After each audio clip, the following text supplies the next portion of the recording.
Un extrait ici de littérature classique de la dynastie Ming, le roman des Trois Royaumes, sur la question de l'unité, sur la question de la construction territoriale de l'Empire chinois. Je vous ai mis ici une succession de cartographies sur la croissance, si vous voulez, territoriale, continentale de l'Empire chinois. À l'unité succède nécessairement la séparation. L'unification fait suite aux longues périodes de séparation. Et on ne peut pas dissocier les deux si on souhaite une bonne gouvernance avec, si vous voulez, un système centralisé, soit à Xi'an, capitale historique, ou à Pékin, capitale actuelle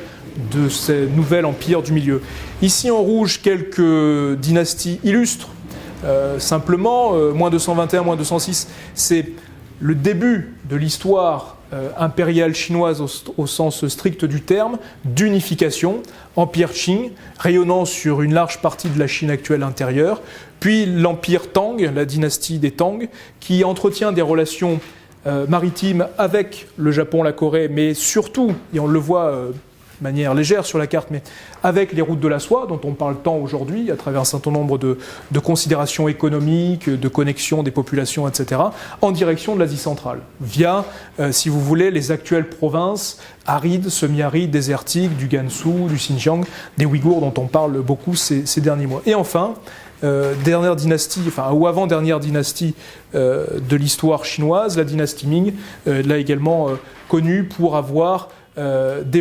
connu un développement maritime sur une période très courte, très relative, qui est peut-être exagérée, qui fait peut-être l'objet aujourd'hui d'une, comment dirais-je, information amplifiée au service d'une actuelle puissance économie maritime chinoise, ou une puissance maritime chinoise, j'y reviendrai, la fameuse dynastie Ming, sur le début de cette dynastie, sur une trentaine d'années,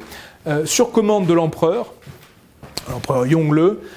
cette expédition en Asie du Sud-Est, en Asie du Sud jusque sur les côtes est de l'Afrique, Somalie, Mozambique et au nord de Madagascar,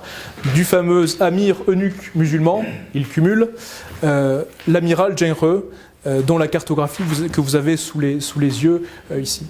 Suite à cette expédition maritime, dont le navire amiral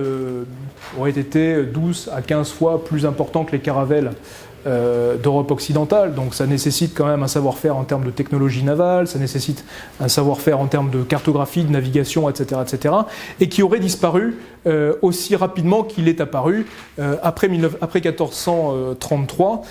et qui fait l'objet d'un repli de l'Empire Ming sur lui-même, d'un repli continental, et qui va de nouveau ignorer la dimension maritime. Donc épisode maritime très court, assez court finalement. On y reviendra tout à l'heure.